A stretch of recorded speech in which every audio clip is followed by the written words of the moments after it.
today I'm going to talk you through the Real Social Values tool and how to update data from a supply chain perspective.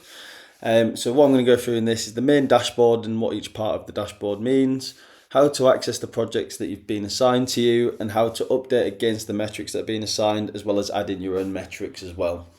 So the first thing we've got is the main dashboard, which will open once you've been assigned something. You create your account.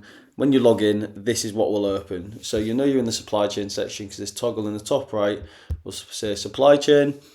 As we go further down, you'll see the total social value created from the metrics that you've either been assigned to or the ones that you've added in yourself. You'll see the number of activities that you've been assigned to. You'll see your social value split into social, environmental, and economic impacts.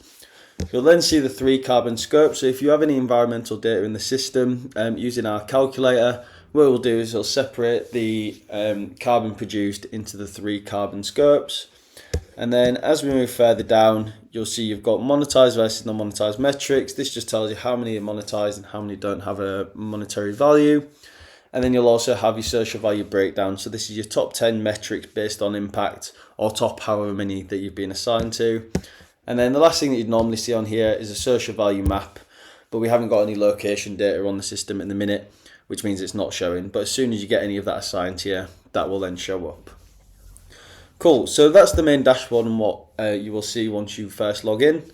So the next thing you want to do is find the projects that you've been assigned to. So to do that, you'll go to your menu button in the top left, which is the 3 lines, click on activities, and then click all activities. So now we're in here. If we just toggle this to supply chain, you'll see we've got 2 projects on here. So it'll have the name of the project, who it was assigned by, what stage it's in, so forecast, monitor, or evaluate. So this one's in forecast, this one's in monitor. You won't be able to see activity spend because that's something only the parent organisation can see. You'll then see the total social value and the start and the end dates. So to access these projects, the first one I'm going to go to is the forecasting stage. So this is pre the project going live. So these are the targets that you're aiming to hit throughout the project. So if we click on this, you'll see the activity details. So you'll see the name of it, a quick description, start and end dates, and the location and sector. If we then go to the dashboard at the top, you'll see what looks like that main dashboard, but now it's specific to this project. So all the information that are within this project will filter through into this dashboard. So you can see we've now got the social value map at the bottom, which can be split regionally, sub-regionally, or on a local authority level.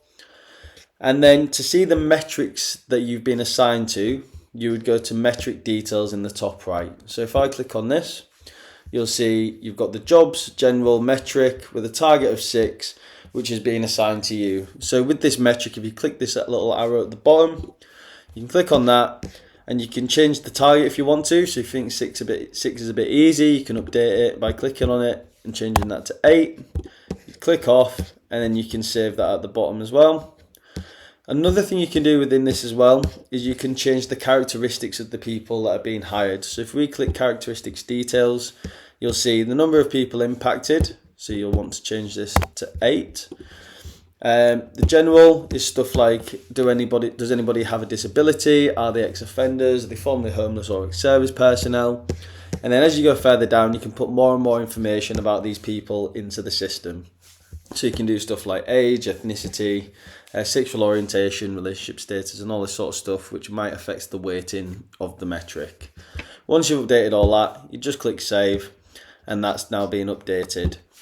If you wanted to add in your own target, so maybe it's a metric that hasn't been assigned to you, it's something that you're going to do throughout the project, say number of like toolbox talks or hourly training, what you would do is you go to the add another metric button in the top left, click on this, and then you can either go through search key metrics, which has a number of common ones, so that's got the hourly training one here, or you can click category, choose whether it's monetized or non-monetized, and then you'll get our 5 subcategories within that. So everything that you need to put in will be within these categories. So the training one, for example, is in health training and skills, training, and then hourly, and then general. So within this, you can put in the number of hours that you might want to be spent training throughout the length of the project. So on this one, we'll put 1,000 hours of training will take place throughout the length of the project. You'll scroll down, check the start and end date are correct, and then you'll just save that. So now you'll see this has been updated, and also the parent organisation will be able to see that you've added in this metric as well. And if they feel like this is too much or too little, they can also change that target and update that as much as they want to.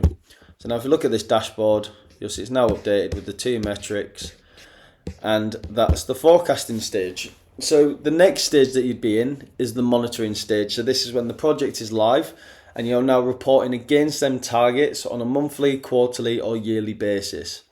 So to get to that, we'll go to all of our activities again and then switch this to supply chain, and you'll see it's this one. So supply chain test 2, which is in the monitoring stage.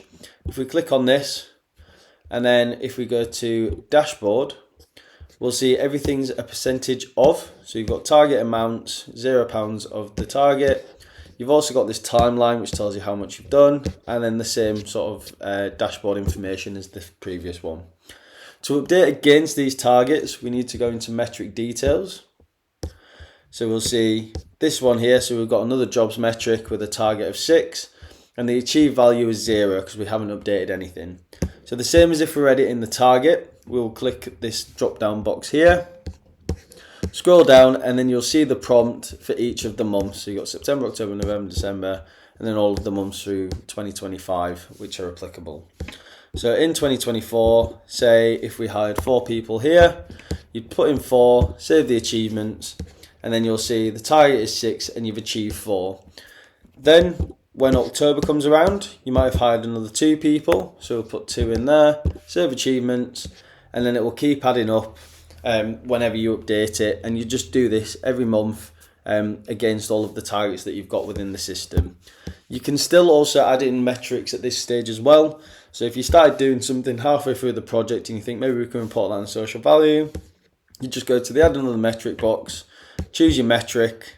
So we'll do apprenticeships level 2, put in 1 as the target, save it, and then we can click the drop down and say if in December we added this in, put in your 1 and save the achievements, and now you've then got that metric within there as well.